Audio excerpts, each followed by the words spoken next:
Slum1200 GGI mob shit, and I'm back. Excuse me. So on this episode of Certified Steppers, man, we're gonna be talking about the Native American enslavement.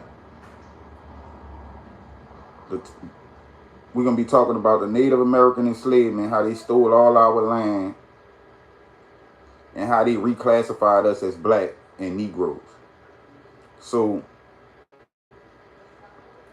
this is something that I would tell people for years. I'm talking since I was like I'm gonna say probably like high school.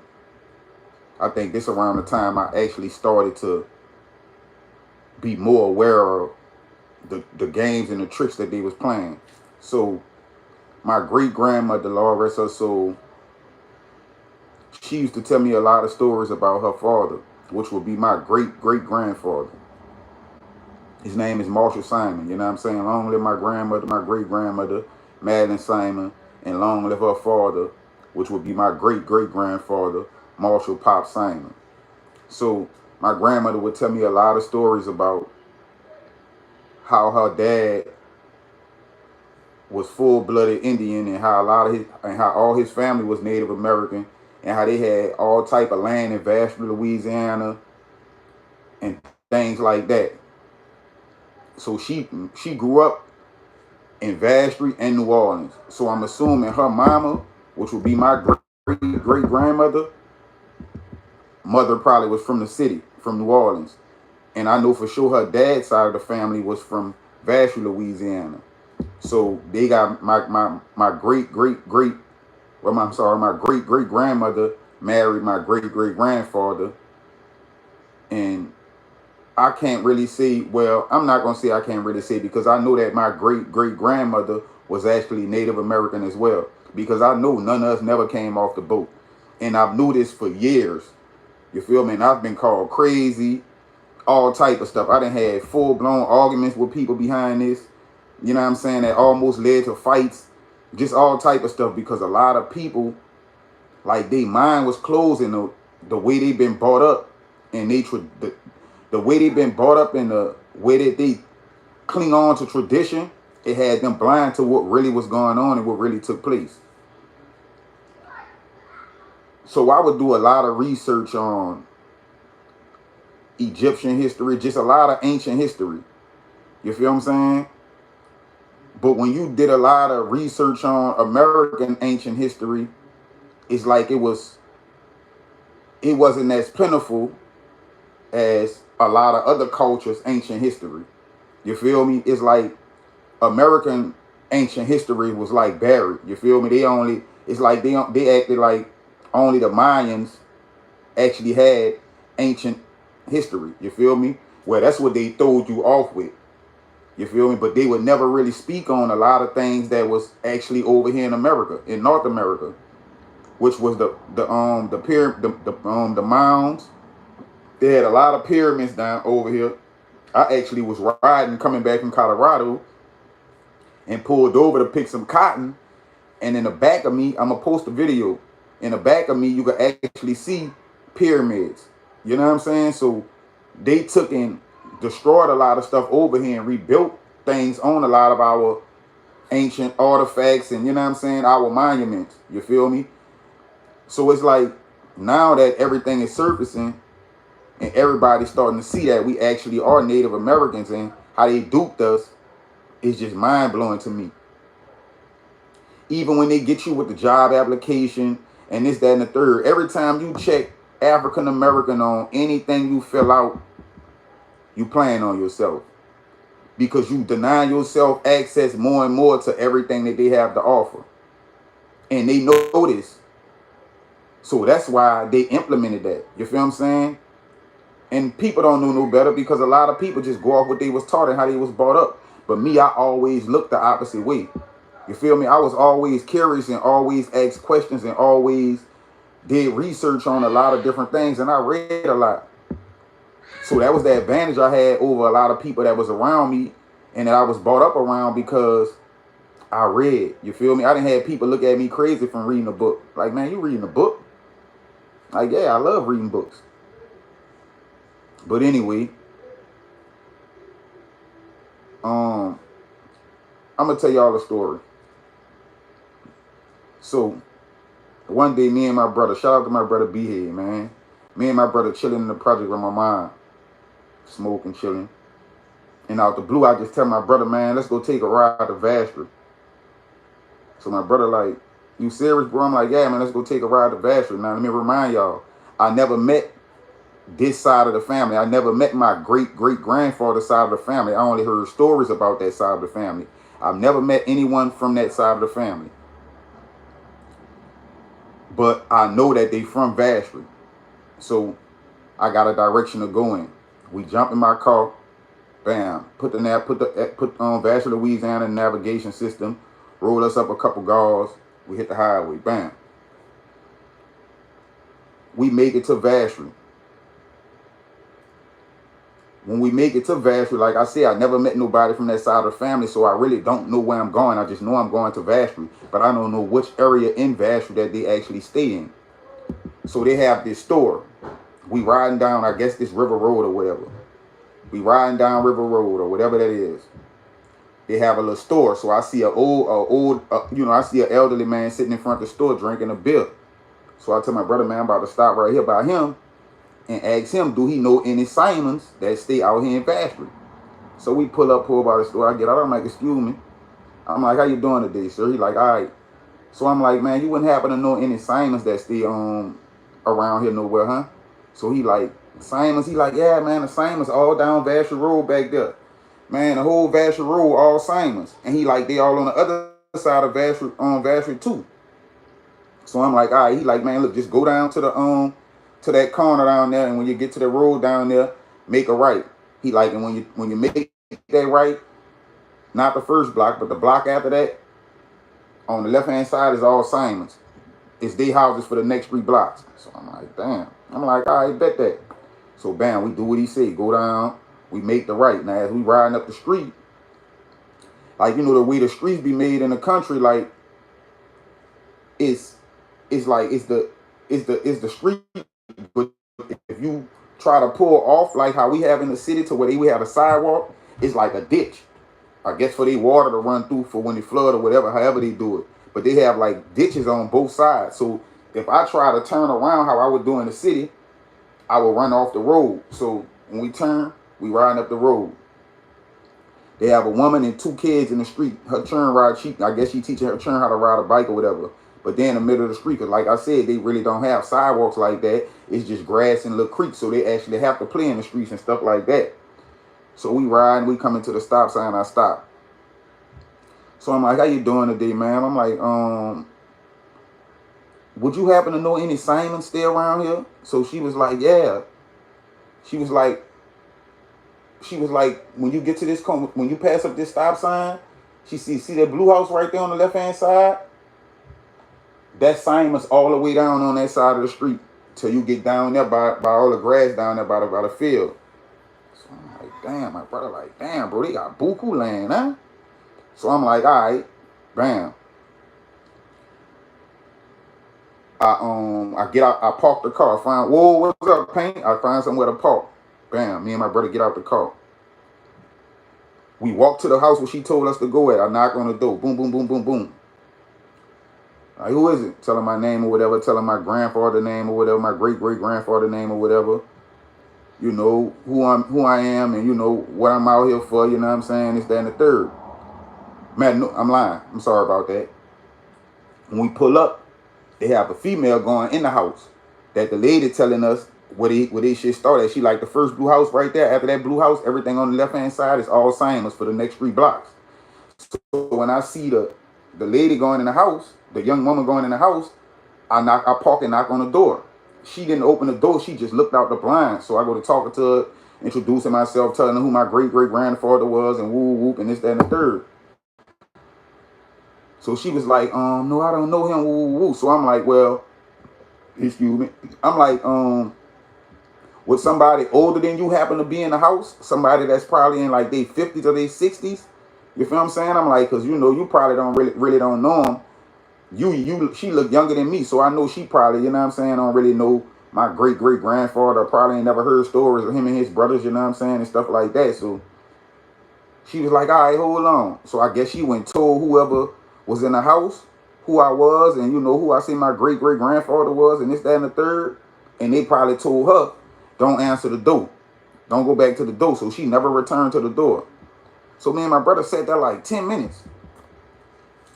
So I'm like, man, they playing games, bro. Let's dip. So before I get in the car, I walk to the street now. They got a trailer house right across the street from where I knocked on the door at. I go knock on the door. The man come to the door. Instead of him, they so friendly and they so cool out there. He just told me, man, come on in, come on in. So I go in, I'm talking to him. He tell me the same thing. Yeah, man, that's Simon's, man. That blue house on the corner, they start over there, man. All the way down for the next 3 blocks is Simon's on the left-hand side. So I'm like, all right, bet that. Me and my brother get in the car, and like I said, I couldn't really just turn around like I do down here or in any other city because, like, we in a rural, you know what I'm saying? It's still rural, so it's still, like, a lot of farmland and stuff like that out there, you know what I'm saying? So, like I said, they got the little creeks, the little ditches on the side of the road, so if there's no way you could, like, turn around unless you go all the way to the end of the road and then make a U-turn and come all the way back. So as we riding up the road to go make the U-turn and go back, I see a man sitting in a wheelchair. I stopped by him. How you doing today, sir? You wouldn't happen to know any Simon stay around here nowhere, huh? So he was like, nah. So I'm like, all right, have a blessed day. We pull off. We go probably like a half a block, if that. They have an older woman sitting on the porch. Me and my brother riding, I'm looking. So I'm like, bro, man, that lady look like she could be kin to us, bro. Like her facial structure, her bone structure, all that, it looked like she could be one of my relatives because she favored my great grandmother. Lord rest her soul. We kept going. Now, like I said, we going to the end of the road to make the U-turn. So as we pass her up and get like another half a block down, they got a guy walking across the street, but he walking like in front of the car to where he crossing the street. So I roll the window down like, man, how you doing? Excuse me, how you doing today, brother? You wouldn't happen to know any Simons? And he like, like he wasn't even trying to, you feel me? Dude was like, man, I'm out of here. I ain't trying to hear nothing y'all talking about. So I'm like, I roll the window back up, keep going. I go down to the end of the road, I turn around.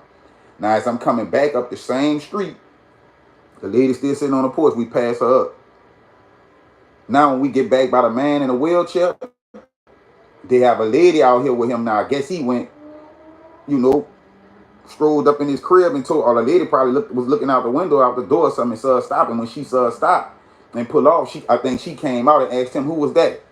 Yo, and he probably was like, oh, they looking for such and such, such and such. Now, like I said, they said the Simon's house, it started at that first blue house and was for the next 3 blocks. So this man in his wheelchair, he was married to a Simon. So he was married in. So he knew exactly who I was talking about, but he didn't want to let me know that he knew. You feel me? He wasn't really trying to give out no information. So now as we passing, the lady out there with him now, like I said, she flagged us down. Hey. I stopped, back up a little, roll the window down. How you doing? She like, y'all looking, who you was looking for, baby? You said you was looking for some Simons? I'm like, yeah. She like, well, I'm a Simon through marriage or whatever. Woo, woo, woo. So I'm like, well, how you doing? I'm like, man, my great-great-grandfather name was Marshall Simon. I'm like, he from out here in Vassar, you know what I'm saying? I was just trying to get to know his side of the family. So I took a ride out here to see, who I could find and who I could talk to, you know what I'm saying? To get, to get familiar with y'all or whatever. And I could go back to New Orleans and let the rest of the family know that, I came out here and, you know what I'm saying, got in contact with the family out here. And we could start, doing little things together, you know what I'm saying? So she like, all right. She like, you see that lady that Charles just passed up that was sitting on that porch? She's a Simon. So I just looked at my brother. He like, damn, bro, you be on it, bro. You said that, huh? So I'm like, all right, thank you. I'm going to go speak with her. She was like, all right. Bam, we turn, we go back to the stop sign now. And we turn around and go back that way. I pull over, get out the car. She's sitting on the porch now. This how crazy shit is and how them people be having money, but they know how to camouflage that shit. Like they don't be they not motivated by the same things we motivated by in the city. You feel me? They motivated by having land. You know what I'm saying? Longevity. You feel me? Shit, generational wealth, shit like that. You feel me? I ain't gonna say everybody from the country, but probably majority. You know what I'm saying? Because they live at a little slower pace than people in the city. You feel me? We tend to focus on a lot of the bullshit and the material things when they tend to focus on shit that's gonna actually benefit you in the long run and your kids. You know what I'm saying? And generations to come. So we get out the car, walk up to her.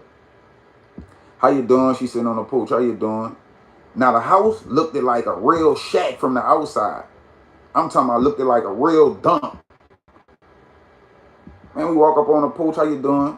I'm like, my name, you know what I'm saying, such and such, such and such. This is my brother. We from New Orleans, you know what I'm saying? I'm like, my grandfather's name was Marshall Simon. You feel me? They called him Pop.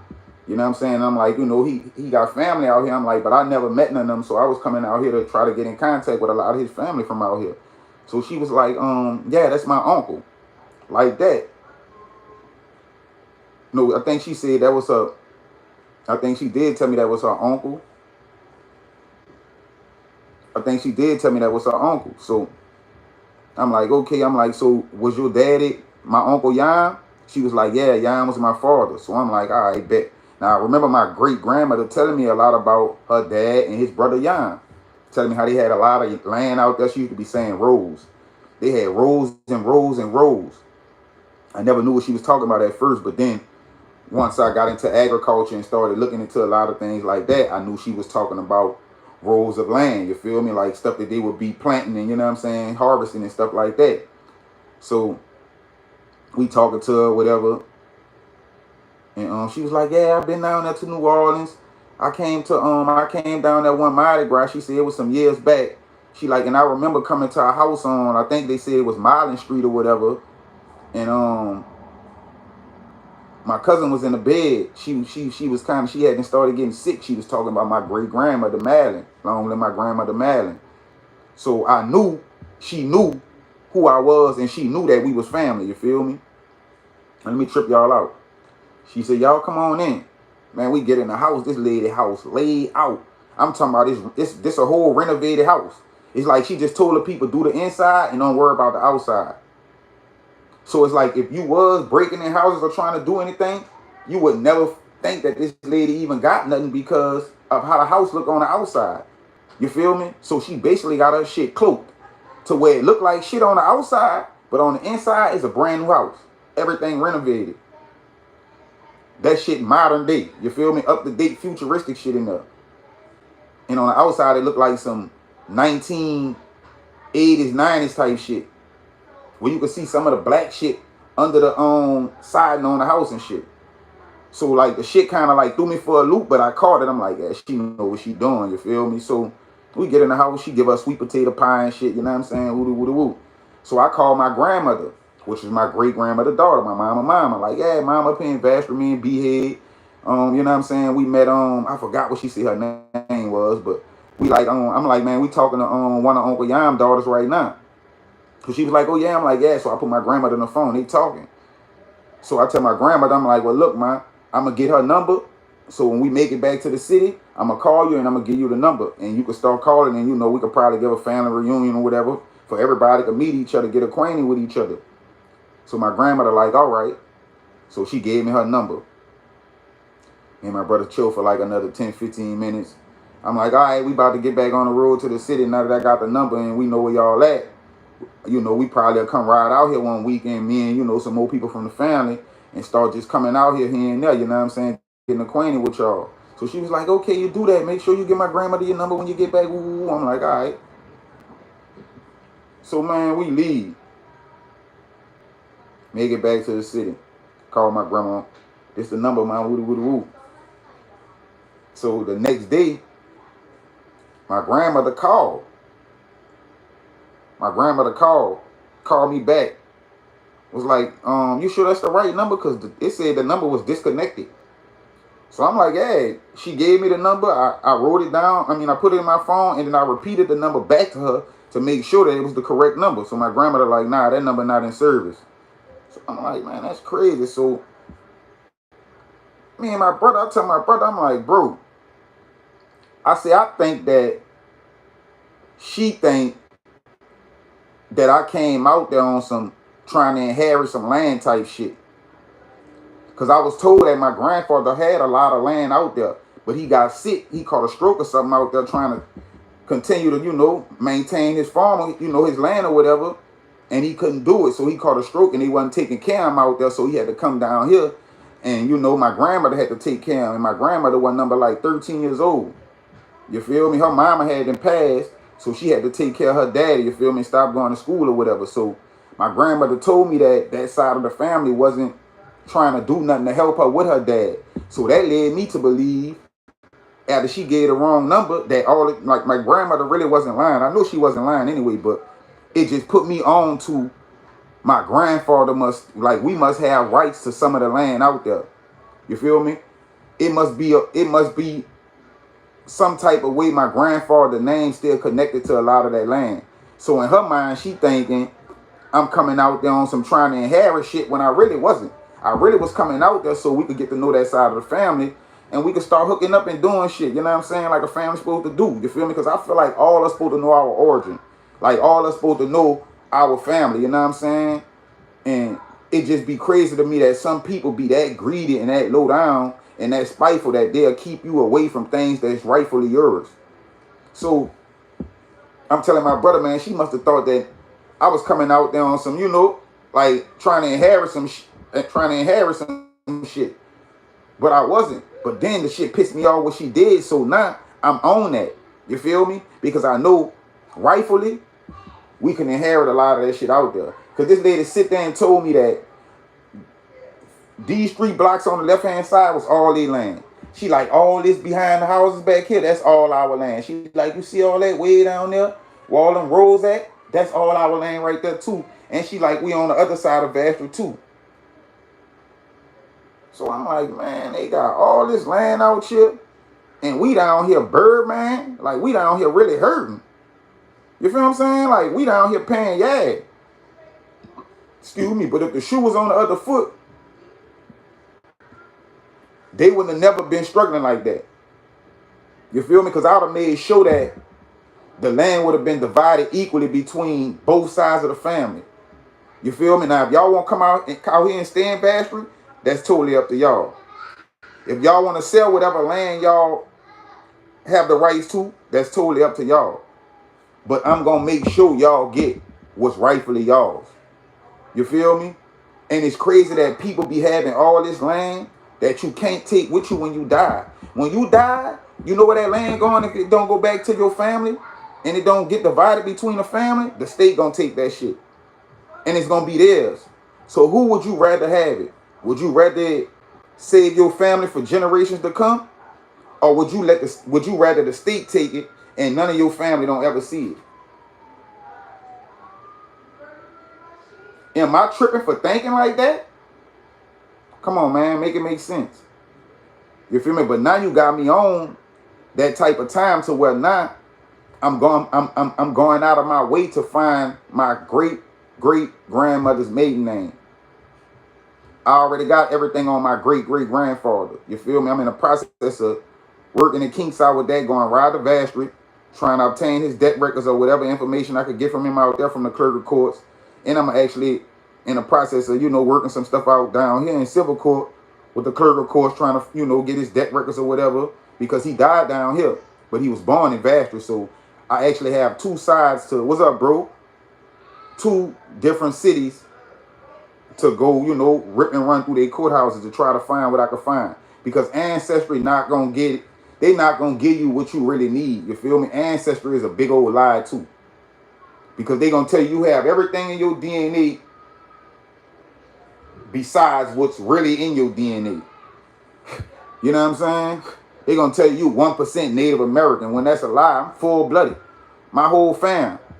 You know what I'm saying? None of us ever, I ain't never heard no stories about nobody coming off no boat. Ever. Ever. And all my people got long hair, copper color complexion, you know what I'm saying? Cheekbones, like, man, it's crazy, bro. It's crazy. My grandmother said she had a man ask her one day on the street car.